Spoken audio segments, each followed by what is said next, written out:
வணக்கம் மக்களே, வாங்க நம்ம தில் கிச்சனுக்கு போகலாம்.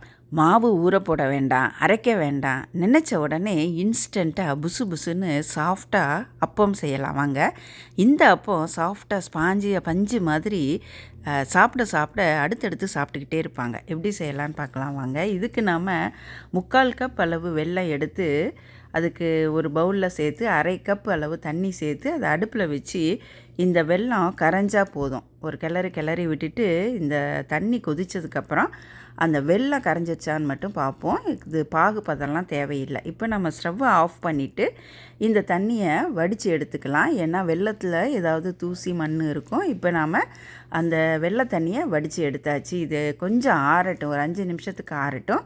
இப்போ ஒரு பவுலில் 1 கப் அளவு கோதுமை மாவு, 1/4 டீஸ்பூன் ஏலக்காய் பொடி, 2 டீஸ்பூன் ஃப்ரெஷ்ஷாக துருவின தேங்காய் சேர்த்துட்டு இந்த வெள்ளை தண்ணியை ஒரு 5 நிமிஷம் ஆறிடுச்சு. அதை இதில் ஊற்றலாம். கொஞ்சம் வெதுன்னு வெள்ளை தண்ணி இருந்தாலும் பரவாயில்ல. இப்போ நல்லா இதை கலந்து விட்டுட்டு இப்போ நாம் இதை இட்லி மாவு பதத்துக்கு கரைக்கணும். கொஞ்சம் கொஞ்சமாக தண்ணி சேர்த்துக்கலாம். கொஞ்சம் கொஞ்சமாக தண்ணி சேர்த்து இதை நாம் இட்லி மாவு பதத்தை விட கொஞ்சம் கெட்டியாக இருக்கலாம். இந்த பதத்துக்கு இதை கரைச்சி வச்சுக்கலாம். கட்டி இல்லாமல் கரைச்சி வச்சுக்கலாம். இதுதான் பர்ஃபெக்ட் கன்சிஸ்டன்சி. இந்த கன்சிஸ்டன்சிக்கு நாம் கரைச்சி வச்சுக்குவோம். இப்போ அடுப்பில் ஒரு கடாயில் எண்ணெய் காய வச்சுருக்குறோம்.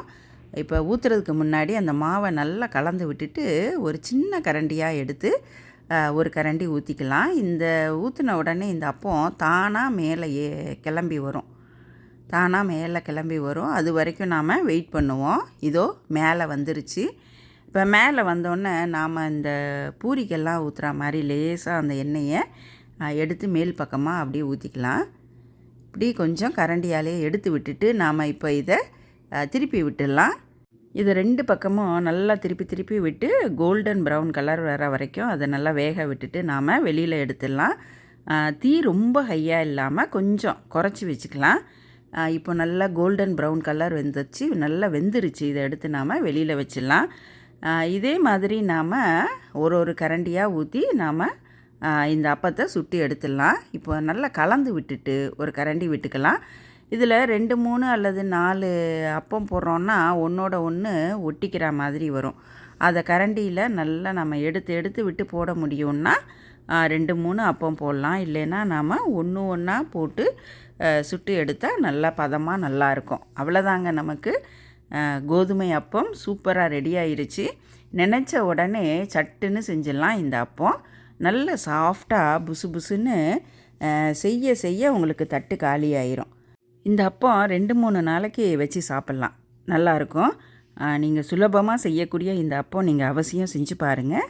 செஞ்சு பார்த்துட்டு உங்கள் கமெண்ட்ஸை கீழே கமெண்ட் செக்ஷனில் கொடுங்க.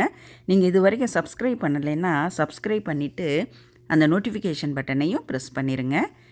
நன்றி, வணக்கம்.